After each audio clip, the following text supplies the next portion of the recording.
People were asking, what tips do you have if you're just starting out in UX? Like, what can you expect? You will be in a lot of conversations that you should be ready to make some compromises, that despite knowing the process does work, but you should figure out a way to be adaptable at the same time. It's like, all these things around best practices, they usually work for people in bigger companies, and they take out the context of like the situation at hand. Like, you cannot expect the same result using the same technique for every single company, because each company or each situation that you're trying to solve for actually has a different set of circumstances. Like, let's say company A and B may not have the same opportunities. You might also not have the same amount of money or timeline or the capacity to do things.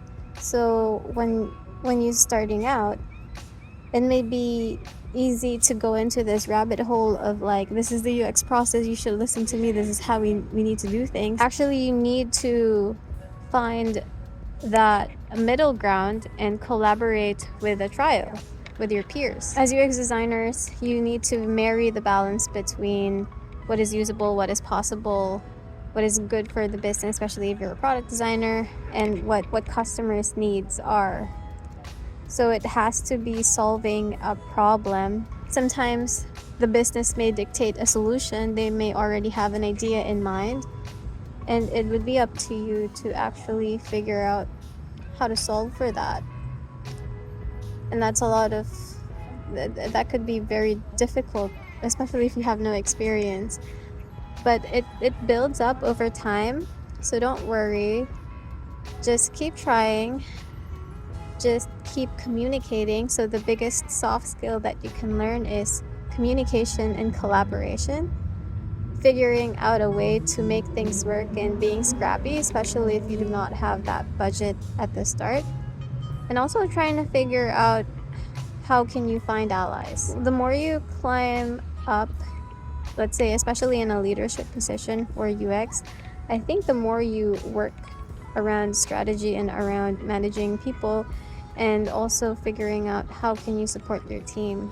As a newbie, you may not be considering that, but especially if you're in a startup, you may be in the position to hire people. You could do partnerships with schools or universities, and you can get interns, for example. That's one way to scale a team. Or you can hire outside help. There's many universities and also other consulting agencies that could help support you for bigger initiatives and projects that you may not be able to do on your own. There's a couple of books and resources that I would link in the description of the video, so you might want to check that out. I think reading a lot, learning a lot, just trying to soak up the knowledge, and also learning that at the end of the day, your ideas, the best ideas, may not always work due to the circumstances at hand, and that's okay. If you haven't worked as a designer in the past, like if you weren't in a visual design or any other design kind of job, going into UX, you'll realize that there's a lot of people who have opinions in what you're doing, and they may not necessarily be good opinions. So there's also that aspect of you need to educate people and how can they provide you good feedback. A lot of the times when you talk to people who haven't worked with UX designers before, you also have to hold their hands. It's like when I work as a consultant for other companies, I usually work with the companies that have already worked with designers in the past. So it's very easy for me to ask for feedback, and it's easy for me to create an epic or a story for all of the tasks that I need to complete for a specific project. But I don't always get buy-in to do research, and I've learned to accept that that's okay. Because, again, you want to meet the client's needs, and learning that sometimes they may already have an idea of what may work or not, and you can dig for that information if you care about it. But yeah, I've learned that you don't have to lose sleep over things if you've tried your best, and you've also highlighted the risks associated with not following certain things to the T. And I think that's the key for being adaptable. So yeah, read a lot, learn a lot, be okay with compromising, have a thick skin, try not to take things personally when your ideas aren't like, people don't like it. There's always a better path moving forward. Work with your engineering team, your developers. You always have to bring in the people that are going to be involved in creating the solution as early on as possible, so you're all aligned at the start.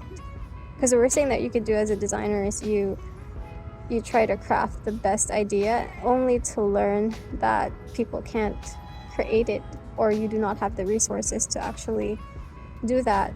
So it's not a waste of time. I mean, you still learn something for doing that, but you'll save a lot of effort and possibly tears if you just learn how to figure out how to collaborate.